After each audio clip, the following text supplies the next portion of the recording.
श्री सीताराम। प्रभु प्राप्ति के मार्ग का अनुसरण करने वाले भक्त, भाग 13।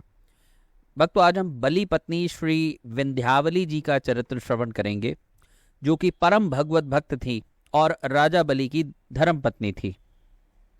ये बहुत ही सात्विक प्रकृति की थी और समझो कि भक्ति की तो ये जीवित प्रतिमा थी। ये प्रभु की प्रत्येक क्रिया में उनकी एक मंगलमय लीला ही देखती रहती थी।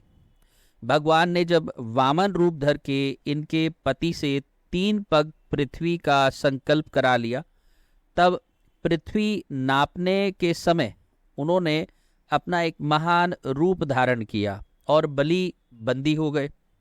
पति को इस दशा में देखकर श्री विंध्यावली जी के मन में बिल्कुल भी खेद नहीं हुआ। वो भगवान की महिमा से अच्छी तरह परिचित थी और स्तुति करते हुए उन्होंने कहा कि हे प्रभु, पति का सर्वस्व छीन कर आपने इन्हें बंदी बना लिया है। ये तो बहुत ही अच्छा किया। आपकी ही तो पृथ्वी थी, आपको ही दान दे रहे हैं, आपको ही दान दे दी। इसका इनके मन में गर्व भी था कि मैं बहुत अभिमानी हूँ, क्योंकि ये पृथ्वी पर मेरा अधिकार है। बहुत कृपा की प्रभु आपने। पतिदेव का अभिमान तो दूर ही हो गया। आपकी इस अनुपम दया से मैं अत्यंत ही आनंद पा रही हूँ। कहते कि भक्तिमती श्री विंध्यावली जी की जो निष्ठा थी वो अद्वितीय थी। इनका जो प्रभु प्रेम था वो अवर्णनीय था। और इस विषय में कुछ कवित्त श्री प्रियदास जी महाराज ने अपनी टीका में लिखे हैं कि विंध्यावली त्यासी न देखी कहूँ, तिया नैन बांध्यो, प्रभु पिया देखी कियो मन चौगुनो, करी अभिमान दान देन बैठ्यो, तुम्ही को कयो अपमान मैं तो मान्यो सुख सौगुनो, त्रिभुवन छीनी लिए दिए बैरी, देवतान प्राण मात्र रहे, हरि आन्यो नहीं औगुनो, ऐसी भक्ति हुई जो पै जागो, रहो सोई अहो, रहो भव मांझ ए, पे लागे नहीं भोगनो। कहते कि राजा बलि की जो धर्म पत्नी विंध्यावली जी थी, उसके समान कोई भी स्त्री देखने और सुनने में अब तक नहीं आती, क्योंकि जिसने वामन भगवान द्वारा अपने पति को बांधा गया देखकर मन में थोड़ा भी शोभ नहीं लाए और जिनका मन थोड़ा भी मलिन नहीं हुआ, बल्कि मन में अति प्रसन्नता हुई, ऐसी स्त्री देखने में नहीं मिलती। उस समय भगवान की प्रार्थना करते हुए विंध्यावली जी ने कहा कि प्रभु, राजा आपका एक सेवक होकर ऐसा अभिमान करता है कि मैं बड़ा दानी हूं। इस अभिमान के वश अपने को दानी समझना और आप जो कि आप अनंत कोटि ब्रह्मांड के स्वामी हैं, आपको एक छोटा सा तुच्छ भिक्षुक मानना, ये दान करने के लिए ऐसा अभिमान करके उन्होंने आपको ऐसा तुच्छ भिक्षुक मान करके दान करने के लिए बैठ गए। इससे आपका बड़ा भारी अपमान हुआ। आपने जो कृपा पूर्वक दंड देकर इनके अभिमान को चूर चूर किया है, इससे मैं 100 गुना सुख पाई हूं।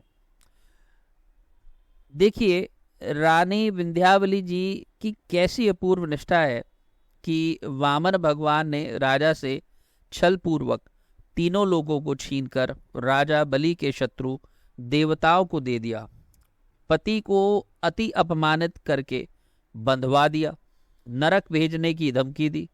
बलि के केवल प्राण मात्र ही शेष रहे, फिर भी विंध्यावली जी ने भगवान में कोई दोष नहीं देखा, राजा की ही भूल मानी।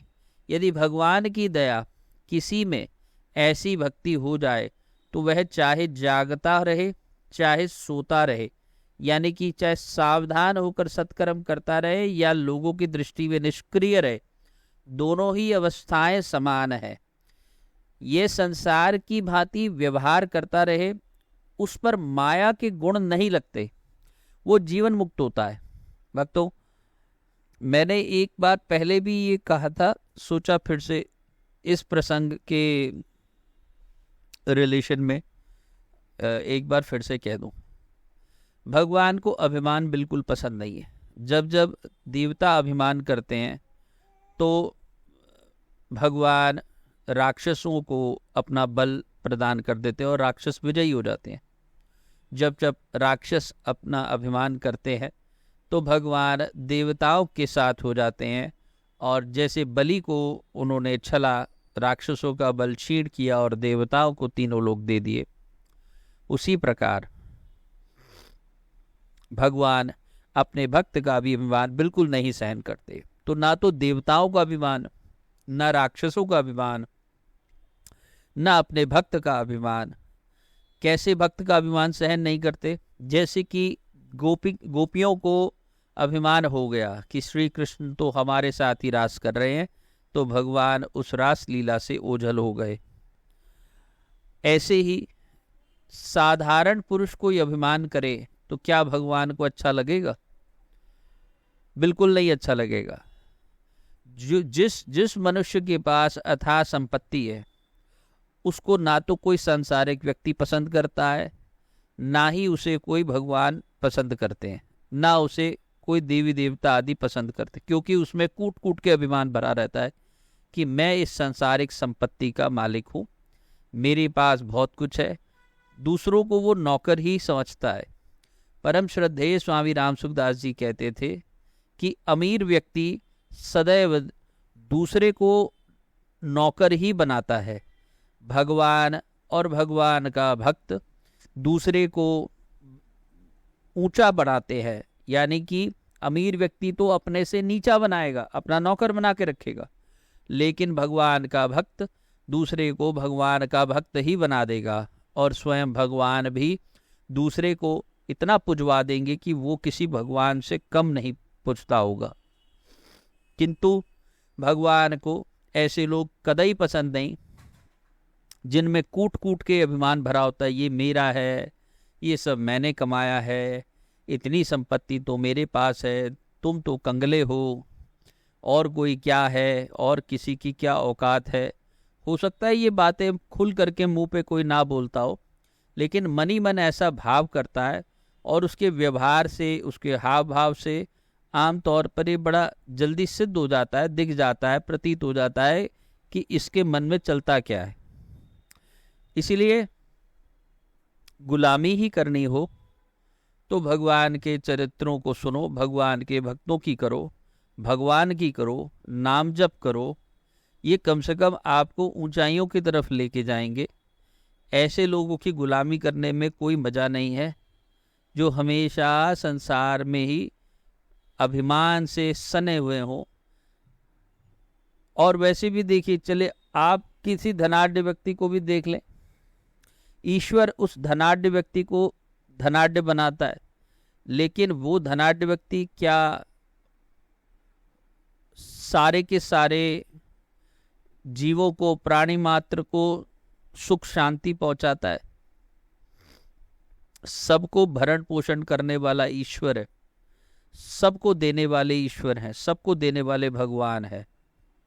उल्टा आपने देखा होगा कि धनाढ़ व्यक्ति तो औरों से भी पैसे कमाते रहते हैं। वो ये लिहाज नहीं करेंगे कि मैंने 10 रुपये लिए कि एक रिक्शे वाले से ले रहा हूँ, किसी गरीब से ले रहा हूँ, किसी अमीर से ले रहा हूँ, वो इसका लिहाज नहीं करते हैं। आजकल के बिजनेस, आजकल के एंटरप्रेन्योरशिप एक तरह की मॉडर्न डे स्लेवरी को जन्म दे रही है। मॉडर्न डे स्लेवरी जिसके अंदर आपके पास या तो चीज़ों की लत लग गई है, या वो आपकी ज़रूरत बन गई हैं और उन पर धनाढ़ों का कब्जा है, या फिर आपकी ज़रूरतमंद चीज़ें इतनी महंगी हो जाएंगी कि जिनको आप अफोर्ड नहीं कर पाएंगे, या जिनके लिए आपको अथक परिश्रम करना पड़ेगा। ये हकीकत है। एक बहुत बड़ा वर्ग परम श्रद्धेय, इसी बात से याद आया कि स्वामी जी, परम श्रद्धेय स्वामी राम सुखदास जी एक और बात कहा करते थे कि बहुत सारे ऐसे धनाढ़ लोग हैं, 1 घंटा 2 घंटा या 1 दिन या 2 दिन या 3 दिन के फंक्शंस में करोड़ करोड़ रुपए या करोड़ों रुपए लगा देते हैं शादी के समारोह में। उनको सोचना चाहिए जो हम कर रहे हैं इससे समाज पर क्या मैसेज जाता है। ये ठीक है कि तुम पर करोड़ों रुपए हैं, लेकिन ये भी बात ठीक है कि समाज में ऐसा एक बहुत बड़ा वर्ग है जिसके पास करोड़ों रुपए नहीं है लगाने को। उसको क्या मैसेज जाता है? आपके इस चक्कर में लोग आपको फॉलो करना या आपके 10वें हिस्से को फॉलो करना या आपके 100वें हिस्से को फॉलो करना चाहते हैं। वो भी 100वां हिस्सा लगाना चाहते हैं या 10वां हिस्सा लगाना चाहते हैं शादियों में, लेकिन होते नहीं हैं। चाह होती है लड़के वालों की कि ये लगावे, लड़की वाले लगावे, और लड़की वालों के पास इतना होता नहीं है। तो अंत में क्या होता है? लड़कियों की उम्र बढ़ जाती है, वो घर पर बैठती हैं, अथवा तो ये कि कई गरीब लोग लड़कियों को गर्भ में ही मारना शुरू कर देते हैं, भ्रूण हत्या करनी शुरू कर देते हैं। ये सब किसकी देन है? ये अमीरों की ही देन है। इसलिए बहुत अमीरी बहुत समय तक टिकती नहीं। इंतजार में रहती है लक्ष्मी, कब इसको मैं उल्लू की सवारी पे सवार होके आऊं, उल्लू बना करके फटाफट निकलूं विष्णु भगवान की सेवा में। इसीलिए जितने भी धनाढ्य लोग हैं उनको अपने कर्मों के ऊपर विचार करना चाहिए। ऐसे कोई कर्म ना करे, उससे परहेज करें जिससे कि समाज को बहुत गलत मैसेज जाता हो। जितनी धन संपत्ति परमात्मा ने जिसको किसी को भी दी है, चाहे जमीन दी है, जायदाद दी है, जो कुछ भी दिया है, वो सब सेवा के लिए दी है, प्राणी मात्र की सेवा के लिए दी है। अपने सुख भोग निर्वाह मात्र के लिए आदमी जरूर यत्न करे, उतना रखे, रखना भी चाहिए, फ्यूचर के लिए भी रखना चाहिए, लेकिन एट द सेम टाइम हमें प्राणी मात्र की सेवा में भी धन अपना लगाना चाहिए, दूसरों की सेवा करनी चाहिए। इसके साथ मैं वाणी को विश्राम दूंगा। अगले भाग में श्री नीलध्वज जी का चरित्र हम श्रवण करेंगे। तब तक के लिए जय जय श्री सीताराम, जय जय श्री सीताराम।